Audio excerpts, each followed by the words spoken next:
ہم لوگ تو حسین کے سیرت نگار ہیں. یہ محرم کے جو دن ہے یہ انقلاب کے دن ہے، رونے پیٹنے کے نہیں، انقلاب کے دن، جذبوں کی بیداری کے دن، ظلم کی آنکھوں میں آنکھیں ڈالنے کا جذبہ پیدا کرنے کے دن. اس کو اسی رنگ میں لو.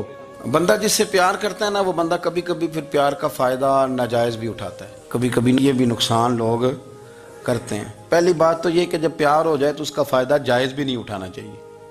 جس نے فائدہ اٹھا لیا تو اس نے تو استعمال کیا نا. تو ہوتا ہے ہمارے گھروں میں کہ اگر بچہ اماں کے قابو میں تو پھر اماں جو دل کرتا ہے کراتی ہے، اور جو اس کو کہہ دیتی ہے پھر وہ کہتا ہے اوہو میری اماں نے آکھیا ہے، پر وہ ڈنڈا اٹھا لیتا ہے. آؤ دیکھتا ہے نہ تاؤ دیکھتا ہے. یہ بھی ایموشنل کرنا ہے، کر لیتے ہیں لوگ. بیٹی کو بھی پتہ چل جائے نا ابا میری بات مانتا ہے، تو وہ سارے بچے کہنا سیر کرنے جانا ہے تو ابا جی کو کون منائے گا، تو کہتی ہے تسی چپ کر جاؤ، ابا جی کو میں بات کروں. اسے پتہ ہے میرے سے پیار کرتا ہے. اب بات کو سمجھ لیں، یہ ایک ایموشنل کرنے کا طریقہ ہوتا ہے، لوگ کر لیتے ہیں.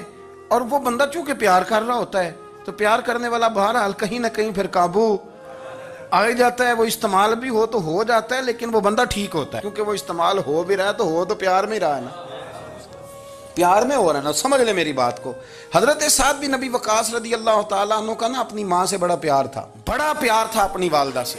تو حضرت سعد بن ابی وقاص کلمہ پڑھ گئے، اماں جی نے بھوک ہڑتال کر دی. اسے پتہ تھا کہ میرا پتر مجھ سے پیار بڑا کرتا ہے، میں نے بالآخر منوا لینا ہے. تھوڑی سی آبادی تھی، ایک گھر کے اندر جو مسئلہ چھڑتا تھا نا اس کا سارے شہر کو پتہ چل جاتا تھا. اب کونوں میں گلیوں میں اب باتیں بھی ہونے لگیں کہ وہ سعد کی ماں ہڑتال پہ بیٹھی ہوئی ہے، بڑا مسئلہ ہے. اب پریشر بڑھنے لگا. حضرت سعد بن ابی وقاص فرماتے ہیں کہ وہ جو میرے قریبی لوگ تھے نا صحابہ، وہ بھی مجھے کہنے لگے یار کوئی رستہ نکال، ہر چوک میں تیری بات ہوتی ہے. کہتے ہیں میں گھر جاتا تو گھر والے بہن بھائی بچے باپ سارے کہتے ہیں یار تیری ماں مر جائے گی. اب بہت بڑا ایشو ہے. ہم یہ کہہ دیتے ہیں کہ انہوں نے قربانیاں بڑی دی، لیکن آپ ذرا بات کو سمجھے نا کہ اماں بھوک ہڑتال پہ بیٹھ جائے، ایک انسان کہاں کھڑا ہو جائے گا؟ بدنامی الگ ہے، بحث الگ ہے، سیانہ بندہ مالدار وزادار قبیلے والا. حضرت سعد بن ابی وقاص کی ماں نے 3 دن تک روٹی نہیں کھائی، پانی نہیں پیا، بے ہوش ہو گئی. اب جب بے ہوش ہوئی تو شور پڑا، سارا محلہ جمع ہو گیا. اب سارے لوگ کھڑے اور بچہ وہ ہے جو ماں کی بڑی ماننے والا ہے.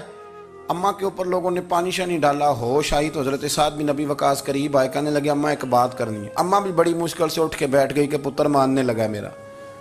لوگ بھی کھڑے ہو گئے، مسکراہٹ بھی ہونے لگی کہ لو نہ کوئی بات ہونے لگی. یا ماں کہتی ہے کلمہ چھوڑ دے پھر مانوں گی.